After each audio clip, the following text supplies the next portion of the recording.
Hello viewers, welcome to Computer Tips and Tricks by Soumen in this channel. আজকে আপনাদের সামনে আমি একটি নতুন ভিডিও নিয়ে চলে এসেছি।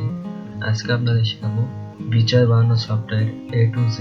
আপনি যদি জেনেও থাকেন ভিডিওটি দেখুন, কারণ সবগুলো হয়তো নাও জানতে সবগুলো যতগুলো কিবোর্ড শর্টকাট এবং আপনাদের ইজি অ্যাক্সেস হবে সেগুলো সব আজকে দেখাতে চলেছি।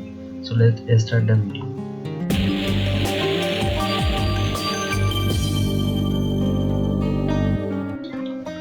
প্রথমে যে বিষয়টি আপনাদের সামনে আনতে চলেছি সেটি হলো বিজয় বায়ান্ন ওভারহেড কানেকশন। সেগুলো কি করে নিচে নামাবেন সেটাই দেখাতে চলেছি। আপনারা এই ছবিটি দেখতে পাচ্ছেন, এখানে আমাদের অনেকেরই স্ক্রিন হয়তো এখান থেকে আমরা চেঞ্জ করি। তো আপনারা এটা নিচে নামানোর জন্য যেটা করতে এই তীরটায় ক্লিক করবেন। এইখানটা তীরটায় ক্লিক করলে আপনাদের বিজয় বায়ান্নটি এই ইন্ডেক্সে চলে আসবে আমার মতো। সেখান থেকে এটা টেনে এখানে নামিয়ে দেবেন এরকম, তাহলে ট্রান্সফারে সেট হয়ে যাবে। খুবই সহজ। আপনাদের যদি ওপরে এটা থাকে, অনেক সময় বিভিন্ন ক্রোম বা বিভিন্ন ব্রাউজার ওপেন করার সময় ট্যাবে দেখতে অসুবিধা হয়, সেটা নিচে লাগিয়ে ক্লিক করে এগুলো চেঞ্জ করতে হবে। আরেকটি গুরুত্বপূর্ণ অংশ হলো কিভাবে এইসব জায়গায় আমরা বাংলাতে সার্চ, ইংলিশ থাকলে তো আমরা ইংলিশে টাইপ করতে পারি, কিন্তু বাংলায় অনেকে টাইপ করতে পারি। এটা ইউনিকোডে নিতে হবে। ইউনিকোডে নিয়ে দেখুন আমরা এখন বাংলা লিখতে পারবো সো ইজিলি। এটা করার জন্য আপনাদের কিবোর্ড শর্টকাট বলে দিচ্ছি, Ctrl+Alt+V। Ctrl+Alt আমরা বাংলায় আনতে পারি এবং পুনরায় Ctrl+Alt+V প্রেস করে আমরা ইংলিশে যেতে পারি।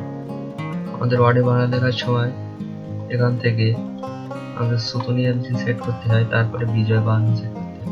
বিজয় বায়ান্ন সেট করার জন্য কিবোর্ড শর্টকাটটি হলো, আপনারা এখানে দেখতে পাচ্ছেন আমাদের এখানে ইউনিকোড অবস্থায় আছে এবং ইউনিকোড অবস্থায় আছে।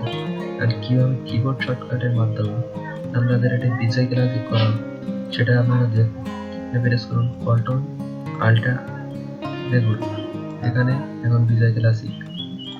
এখন আমরা বাংলা টাইপ করতে পারবো খুব সহজে। এখানে সুতনিয়ান সেট করে রেখেছি, খুব সহজেই এটা আমরা লিখতে পারবো বাংলা।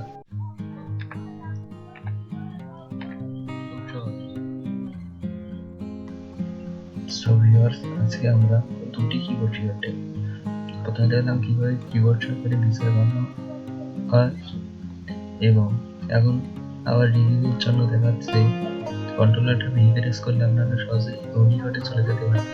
প্রেস করলাম Ctrl+Alt+V, এখন এখানে এখনই চেঞ্জ হবে। স্ক্রিন কারণ ভালো না, Ctrl+Alt+V দেখুন ওখানে ইউনিকোডে চলে গেছে।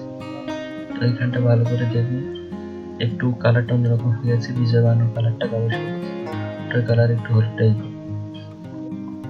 বিজয় বায়ান্ন ক্ষেত্রে আর একটি প্রবলেম সমস্যা হচ্ছে, আমাদের উইন্ডোজে অনেক সময় কম্পিউটার অন করলে বিজয় বায়ান্ন চৌকো ঘরটি শো হয় না। এটা হলে আপনারা কি করতে পারেন, আপনারা জাস্ট এখানে একটি ক্লিক করবেন, তারপর দেখবেন এখানে সেটি ওপেন হবে বিজয় বায়ান্নটি, তারপর এখানে চলে আসবে। তো তারপরে যদি আপনাদের সেটি ওপেন না হয়, আপনারা এখান থেকে রাইট ক্লিক করে টাস্ক ম্যানেজারে যাবেন, সেখান থেকে স্টার্ট আপে যাবেন, গিয়ে দেখবেন যদি এখানে বিজয় বায়ান্নটা ইনেবল অবস্থায় না থাকে, যদি এরকম ডিসেবল অবস্থায় থাকে, তখন রাইট ক্লিক করে ইনেবল করে দেবেন। এবং যদি ইনেবল থাকে তাহলে কোনো সমস্যা নেই, ওখানে এখান থেকে এখানে ক্লিক করলেই সামনে চলে আসবে। আর যদি কমপ্লিটলি এখানে না থাকে তখন আপনারা কি করতে পারেন, তো আপনাদের অটোমেটিক সেল স্টার্টআপে যেতে হবে। কিভাবে একটি অ্যাপ অটোমেটিক স্টার্টআপ করা যায় সেই সম্পর্কে আমার চ্যানেলে ভিডিও অলরেডি দেওয়া আছে, আপনারা সেটি দেখে নেবেন। Thank you for watching. এই ছিল আজকের মতো।